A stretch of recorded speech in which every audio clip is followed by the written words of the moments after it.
The Enchanted April. Chapter 18. They had a very pleasant walk, with a great deal of sitting down in warm, time-fragrant corners, and if anything could have helped Rose to recover from the bitter disappointment of the morning, it would have been the company and conversation of Mr. Briggs. He did help her to recover, and the same process took place as that which Lottie had undergone with her husband, and the more Mr. Briggs thought Rose charming, the more charming she became. Briggs was a man incapable of concealments, who never lost time if he could help it.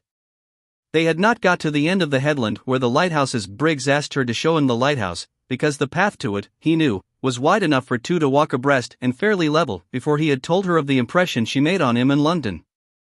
Since even the most religious, sober women like to know they have made an impression, particularly the kind that has nothing to do with character or merits, Rose was pleased. Being pleased, she smiled. Smiling, she was more attractive than ever. Color came into her cheeks, and brightness into her eyes. She heard herself saying things that really sounded quite interesting and even amusing. If Frederick were listening now, she thought, perhaps he would see that she couldn't after all be such a hopeless bore, for here was a man, nice-looking, young, and surely clever. He seemed clever, and she hoped he was, for then the compliment would be still greater, who was evidently quite happy to spend the afternoon just talking to her. And indeed Mr. Briggs seemed very much interested. He wanted to hear all about everything she had been doing from the moment she got there. He asked her if she had seen this, that, and the other in the house, what she liked best, which room she had, if she were comfortable, if Francesca was behaving, if Domenico took care of her, and whether she didn't enjoy using the yellow sitting room, the one that got all the sun and looked out towards Genoa. Rose was ashamed how little she had noticed in the house, and how few of the things he spoke of as curious or beautiful in it she had even seen. Swamped in thought of Frederick, she appeared to have lived in San Salvatore blindly, and more than half the time had gone, and what had been the good of it? She might just as well have been sitting hankering on Hampstead Heath. No, she mightn't. Through all her hankerings she had been conscious that she was at least in the very heart of beauty, and indeed it was this beauty, this longing to share it, that had first started her off hankering. Mr. Briggs, however, was too much alive for her to be able to spare any attention at this moment for Frederick, and she praised the servants in answer to his questions, and praised the yellow sitting room without telling him she had only been in it once and then was ignominiously ejected, and she told him she knew hardly anything about art and curiosities, but thought perhaps if somebody would tell her about them she would know more, and she said she had spent every day since her arrival out of doors, because out of doors there was so very wonderful and different from anything she had ever seen. Briggs walked by her side along his paths that were yet so happily for the moment her paths, and felt all the innocent glows of family life. He was an orphan and an only child, and had a warm, domestic disposition. He would have adored his sister and spoilt a mother, and was beginning at this time to think of marrying, for though he had been very happy with his various loves, each of whom, contrary to the usual experience, turned ultimately into his devoted friend, he was fond of children and thought he had perhaps now got to the age of settling if he did not wish to be too old by the time his eldest son was 20. San Salvatore had latterly seemed a little forlorn. He fancied it echoed when he walked about it. He had felt lonely there, so lonely that he had preferred this year to miss out a spring and let it. It wanted a wife in it. It wanted that final touch of warmth and beauty, for he never thought of his wife except in terms of warmth and beauty. She would of course be beautiful and kind. It amused him how much in love with this vague wife he was already. At such a rate was he making friends with the lady with the sweet name as he walked along the path towards the lighthouse, that he was sure presently he would be telling her everything about himself and his past doings and his future hopes, and the thought of such a swiftly developing confidence made him laugh. "Why are you laughing?" she asked, looking at him and smiling. "It's so like coming home," he said. "But it is coming home for you to come here. I mean really like coming home. To one's family. I never had a family. I'm an orphan." "Oh, are you?" said Rose with the proper sympathy. "I hope you've not been one very long." "No, I don't mean I hope you have been one very long. No, I don't know what I mean, except that I'm sorry." He laughed again. "Oh, I'm used to it. I haven't anybody. No sisters or brothers." "Then you're an only child," she observed intelligently. "Yes. And there's something about you that's exactly my idea of a family." She was amused. So cozy, he said, looking at her and searching for a word. You wouldn't think so if you saw my house in Hampstead, she said, a vision of that austere and hard-seated dwelling presenting itself to her mind, with nothing soft in it except the shunned and neglected Dubarry sofa. No wonder, she thought, for a moment clear-brained, that Frederick avoided it. There was nothing cozy about his family. I don't believe any place you lived in could be anything but exactly like you, he said. You're not going to pretend San Salvatore is like me? Indeed, I do pretend it. Surely you admit that it is beautiful? He said several things like that. She enjoyed her walk. She could not recollect any walk so pleasant since her courting days. She came back to tea, bringing Mr. Briggs, and looking quite different, Mr. Wilkins noticed, from what she had looked till then. Trouble here, thought Mr. Wilkins, mentally rubbing his professional hands. He could see himself being called in presently to advise. On the one hand there was Arbuthnot, on the other hand here was Briggs. Trouble brewing, trouble sooner or later. But why had Briggs's telegram acted on the lady like a blow?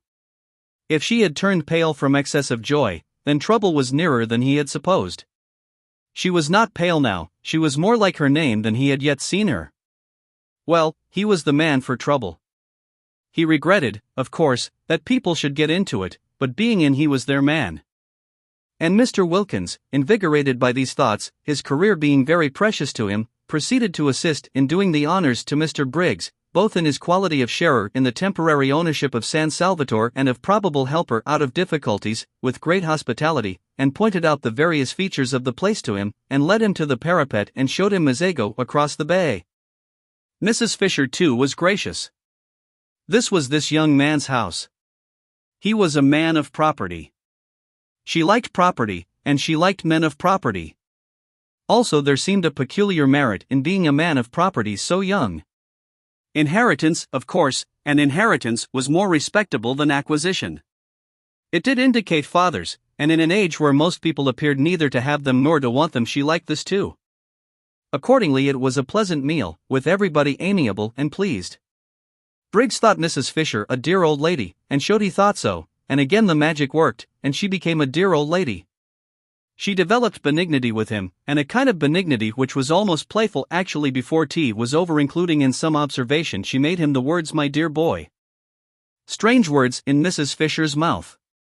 It is doubtful whether in her life she had used them before. Rose was astonished. How nice people really were. When would she leave off making mistakes about them? She hadn't suspected this side of Mrs. Fisher, and she began to wonder whether those other sides of her with which alone she was acquainted had not perhaps after all been the effect of her own militant and irritating behavior. Probably they were. How horrid, then, she must have been. She felt very penitent when she saw Mrs. Fisher beneath her eyes blossoming out into real amiability the moment someone came along who was charming to her, and she could have sunk into the ground with shame when Mrs. Fisher presently laughed, and she realized by the shock it gave her that the sound was entirely new. Not once before had she or anyone else there heard Mrs. Fisher laugh. What an indictment of the lot of them! For they had all laughed, the others, some more and some less, at one time or another since their arrival, and only Mrs. Fisher had not. Clearly, since she could enjoy herself as she was now enjoying herself, she had not enjoyed herself before. Nobody had cared whether she did or not, except perhaps Lottie. Yes, Lottie had cared, and had wanted her to be happy, but Lottie seemed to produce a bad effect on Mrs. Fisher, while as for Rose herself she had never been with her for 5 minutes without wanting, really wanting, to provoke and oppose her. How very horrid she had been. She had behaved unpardonably. Her penitence showed itself in a shy and deferential solicitude towards Mrs. Fisher which made the observant Briggs think her still more angelic, and wish for a moment that he were an old lady himself in order to be behaved to by Rose Arbuthnot just like that. There was evidently no end, he thought, to the things she could do sweetly. He would even not mind taking medicine, really nasty medicine, if it were Rose Arbuthnot bending over him with the dose. She felt his bright blue eyes, the brighter because he was so sunburnt, fixed on her with a twinkle in them, and smiling asked him what he was thinking about. But he couldn't very well tell her that, he said, and added, "Someday." Trouble, thought Mr. Wilkins at this, again mentally rubbing his hands. Well, I'm their man. "I'm sure," said Mrs. Fisher benignly, "you have no thoughts we may not hear." "I'm sure," said Briggs, "I would be telling you every one of my secrets in a week." "You would be telling somebody very safe, then," said Mrs. Fisher benevolently. Just such a son would she have liked to have had. "And in return," she went on, "I dare say I would tell you mine." "Ah no," said Mr. Wilkins, adapting himself to this tone of easy badinage, "I must protest. I really must. I have a prior claim. I am the older friend. I have known Mrs. Fisher 10 days, and you, Briggs, have not yet known her one. I assert my right to be told her secrets first. That is," he added, bowing gallantly, "if she has any which I beg leave to doubt."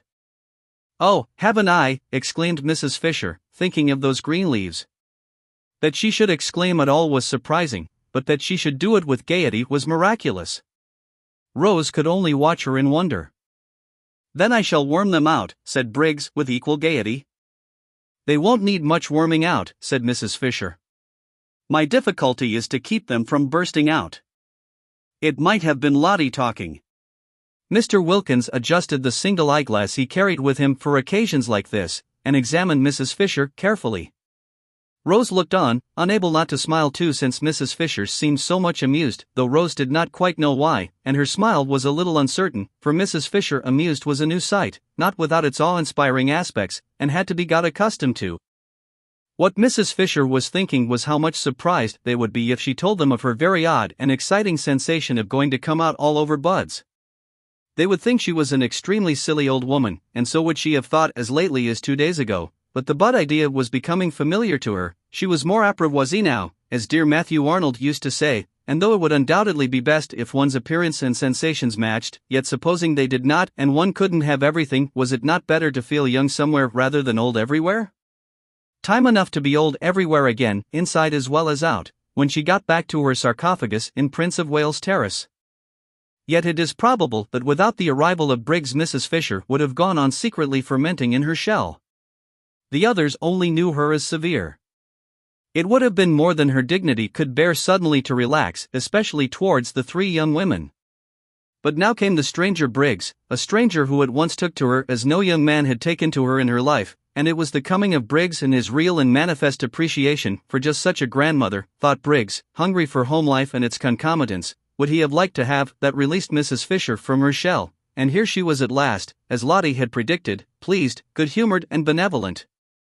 Lottie, coming back half an hour later from her picnic, and following the sound of voices into the top garden in the hope of still finding tea, saw at once what had happened, for Mrs. Fisher at that very moment was laughing. "She's burst her cocoon," thought Lottie, and swift as she was in all her movements, and impulsive, and also without any sense of propriety to worry and delay her, she bent over the back of Mrs. Fisher's chair and kissed her. "Good gracious," cried Mrs. Fisher, starting violently, for such a thing had not happened to her since Mr. Fisher's earlier days, and then only gingerly. This kiss was a real kiss, and rested on Mrs. Fisher's cheek a moment with a strange, soft sweetness.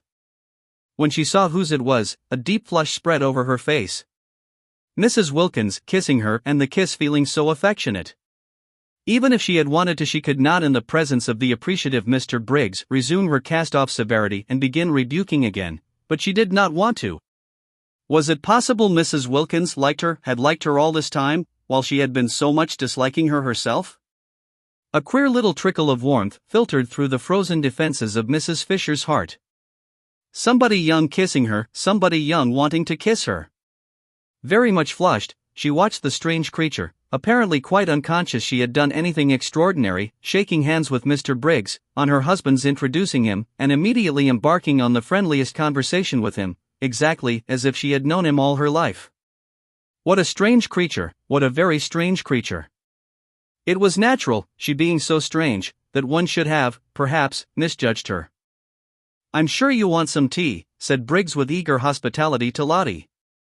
He thought her delightful, freckles, picnic untidiness and all. Just such a sister would he. "This is cold," he said, feeling the teapot. "I'll tell Francesca to make you some fresh." He broke off and blushed. "Aren't I forgetting myself?" he said, laughing and looking round at them. Very natural, Mr. Wilkins reassured him. "I'll go and tell Francesca," said Rose, getting up. "No, no," said Briggs. "Don't go away." And he put his hands to his mouth and shouted. "Francesca," shouted Briggs. She came running. No summons in their experience had been answered by her with such celerity. "Her master's voice," remarked Mr. Wilkins, aptly, he considered. "Make fresh tea," ordered Briggs in Italian. "Quick, quick," and then remembering himself he blushed again, and begged everybody's pardon. Very natural, Mr. Wilkins reassured him. Briggs then explained to Lottie what he had explained twice already, once to Rose and once to the other two, that he was on his way to Rome and thought he would get out at Mezzago and just look in to see if they were comfortable and continue his journey the next day, staying the night in an hotel at Mezzago. "But how ridiculous," said Lottie. "Of course you must stay here. It's your house. There's Kate Lumley's room," she added, turning to Mrs. Fisher. "You wouldn't mind Mr. Briggs having it for one night? Kate Lumley isn't in it, you know," she said, turning to Briggs again and laughing. And Mrs. Fisher, to her immense surprise, laughed too. She knew that any other time this remark would have struck her as excessively unseemly, and yet now she only thought it funny. No indeed, she assured Briggs, Kate Lumley was not in that room. Very fortunately, for she was an excessively wide person and the room was excessively narrow. Kate Lumley might get into it, but that was about all. Once in, she would fit it so tightly that probably she would never be able to get out again. It was entirely at Mr. Briggs's disposal, and she hoped he would do nothing so absurd as go to an hotel, he, the owner of the whole place. Rose listened to this speech wide-eyed with amazement. Mrs. Fisher laughed very much as she made it. Lottie laughed very much too, and at the end of it bent down and kissed her several times. "So you see, my dear boy," said Mrs. Fisher, "you must stay here and give us all a great deal of pleasure." "A great deal indeed," corroborated Mr. Wilkins heartily. "A very great deal," repeated Mrs. Fisher, looking exactly like a pleased mother. "Do," said Rose, on Briggs's turning inquiringly to her. "How kind of you all," he said, his face broad with smiles. "I'd love to be a guest here. What a new sensation. And with three such—" He broke off and looked round. "I say," he asked, "oughtn't I to have a fourth hostess? Francesca said she had 4 mistresses." "Yes. There's Lady Caroline," said Lottie. "Then hadn't we better find out first if she invites me too?" "Oh, but she's sure," began Lottie. "The daughter of the Droitwiches, Briggs," said Mr. Wilkins, "is not likely to be wanting in the proper hospitable impulses." "The daughter of the," repeated Briggs, but he stopped dead, for there in the doorway was the daughter of the Droitwiches herself, or rather, coming towards him out of the dark doorway into the brightness of the sunset, was that which he had not in his life yet seen but only dreamed of, his ideal of absolute loveliness.